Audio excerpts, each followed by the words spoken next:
Hi, I'm Dan Mangrew with your Newsmax TV Money Report. Today we have a special interview with an American success story, someone who used personal setbacks to become a multimillionaire. He's the author of the New York Times bestseller Rich Dad, Poor Dad, and the upcoming book Conspiracy of the Rich, as well as 14 other books that have sold over 26 million copies worldwide, Mr. Robert Kiyosaki. Robert, it's a pleasure to have you here on the show. Well, thank you. This was great. Thanks for interviewing me. Now, you say that the middle class is disappearing. Well, where are they going? And what will happen to America if we don't have a middle class? Well, the definition of a third world nation is a nation where there's only rich and then there's poor. And as long as we have a middle class, we're kind of an advanced nation. But the problem with the middle class is they're not moving from middle class up to rich. The middle class is now moving from middle class to poor. And most of them, we think of poor people as poor people or, living in bad neighborhoods and that kind of stereotyping. But in reality, the middle class that's moving to poor are the old guys of my age. Baby boomers who were prosperous during their working years, and now as they enter retirement, find out they got nothing to live on. 401ks are toast. And if you're trying to live on Social Security and Medicaid, you're poor. And so I'm afraid the middle class is splitting into either staying middle class, but most of them are now moving, a large segment is moving, becoming poor. And that's about 78 million guys my age, old guys. And we're in trouble, my generation. So what can the middle class do to either stay middle class or to advance in the category of rich? Well, to advance into the category of the rich, especially during this financial crisis, you'll have to stop thinking the way you think and start thinking differently and start doing things differently. I think what's wiping out my generation was that in 1974 there was a thing called the ERISA Act, E-R-I-S-A, Employee Retirement and Income Security Act. And anytime the government steps into something, you're in trouble. So when the government's trying to protect your income, a big problem. So ERISA eventually became known as a 401k. And what that did was the government plus the banking systems forced people, who had no idea about the stock market, who have no idea on investment, no financial education. I was in my 20s and we're in our 20s and our 30s.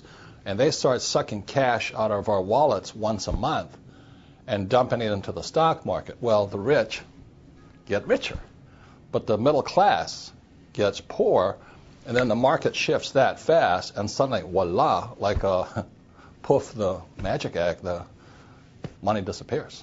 And that's the game. And that's what's happening to my generation. Now, one of the investments that you advocate is real estate. And with the residential real estate market looking like it's bottoming out, is real estate a good investment again? Well, I think I understand. I like real estate for one reason: debt.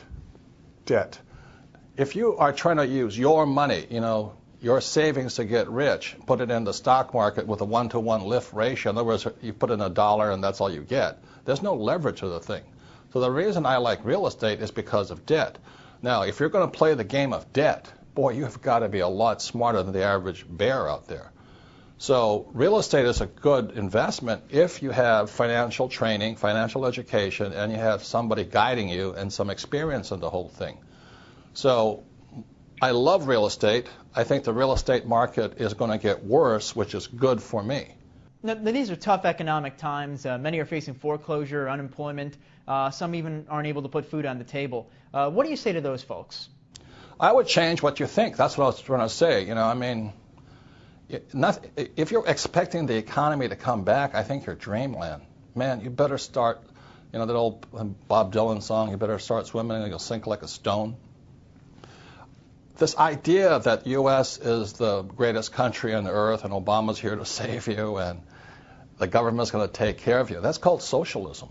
And I think you really better start changing your thinking, because they're not going to save you, they're going to save themselves. So I got financially educated when I was a kid, and I don't expect anybody to take care of me. I don't turn my money over to a 401k. I don't trust mutual funds. I don't trust banks. I trust myself, but I have to, in that vein, I have to start getting educated and get smarter with my money. That's why I was mentioning the 401k. We've been trading like Pavlovian dogs to just turn our money over to Wall Street. I mean, and that's what many intellectuals think is a smart thing to do. To me, that's being a Pavlovian dog. Now, in your book, The Conspiracy of the Rich, you speak about taxes being designed to keep people poor. What are your thoughts on all of the new government taxes we're seeing on the city, state, and federal level across the country? Well, there's four things that keep the middle class poor. Number one is taxes, as you know. Number two is debt, and that's why they want you to buy a house, get in debt, use a credit card, buy a car on credit. I love debt, but I use debt to get rich. Okay. Three is inflation. And so, as you know, the price of oil last year was $140. Now it's about $70 a barrel. Inflation is going to keep going up because of it's all written in Conspiracy of the Rich. And fourth is your retirement plan. So if you're going to be financially intelligent, you've really got to know how to use taxes, debt, inflation, and retirement to make you rich. Unfortunately, taxes, debt, inflation, and retirement makes the middle class poor. If you have the financial intelligence, I can make millions and millions of dollars and pay zero in taxes legally.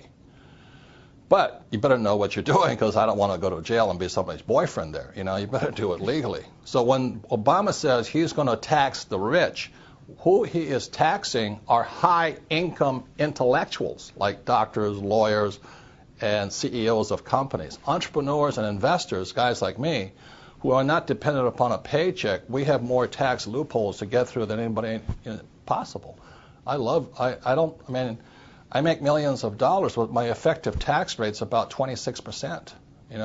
That's really low considering some of my employees are in the 50% bracket, and they don't even make near what I make. Now, you also bring up inflation, which is going to be a huge topic as the economy moves forward and rebounds out of recession.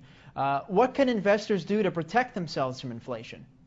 Well, I think to protect yourself from inflation, you should do what the Chinese are doing. Because the U.S., Bernanke and those boys are printing trillions of dollars and not telling us about it. I think it was Bloomberg that just sued the Fed for you got to open up your books.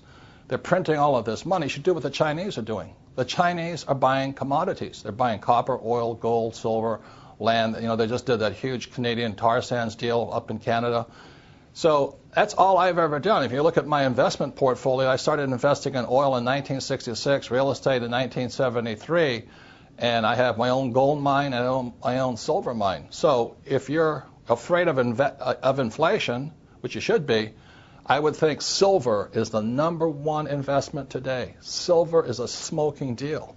And silver at about $15, $16, $20 an ounce, average Joe can do it. You just cut out your Starbucks for a while and go buy some silver. You're in the game. Silver is one of the biggest things against inflation you'll ever see. Great investment. Are you personally buying silver? Absolutely. I've been buying it for years, so I just love silver. But I was buying it at $3 an ounce. Today it's about 15. The reason I like silver is this. Number one, gold is hoarded. It's just stuffed away. It has no value to it. Silver is an industrial commodity. It means it's used in cell phones, cameras, computers. It's used everywhere. So that means today what's really interesting is that there is more gold on planet Earth than silver. It is fantastic. And back when, 1 year ago, I think silver was 50 times less expensive than gold. In other words, for 1 ounce of gold, I could buy 50 ounces of silver. Today, 1 ounce of gold will buy 70 ounces of silver, which means silver is a bargain today. Now, with all the government expansion, inflation looming, taxes running higher, would you say Obama's running the country like a rich dad or a poor dad? Obama?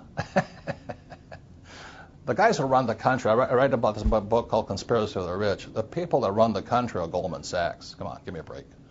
And the guys that control Goldman Sachs. It's run by the international banking cartels of the world. The Federal Reserve Bank is not a bank. It is owned by the richest European and some Saudi money in the world. And the Federal Reserve Bank is the one that has caused this crisis. The Federal Reserve Bank was created in 1913. In 1944, there was a Bretton Woods Agreement. 1971, Nixon took the world off the gold standard. And after that, the Federal Reserve Bank controlled the world. And they could flood the world with fiat money. Currency that's paper. That's all it is.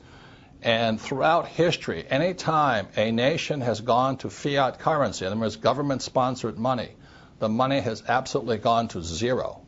It has no value. So that's why you see gold fluctuating right now and silver fluctuating right now, oil fluctuating right now. It's because the world, the smart money knows the U.S. dollar is trash. I don't think Obama can do anything because he doesn't control the world. Goldman Sachs does. Robert Kiyosaki, best-selling author, investor, motivational speaker, and inventor, author of the upcoming book, Conspiracy of the Rich. Robert, thank you so much for coming on the program today. Thank you. This has been an interesting experience. Thank you. Signing off.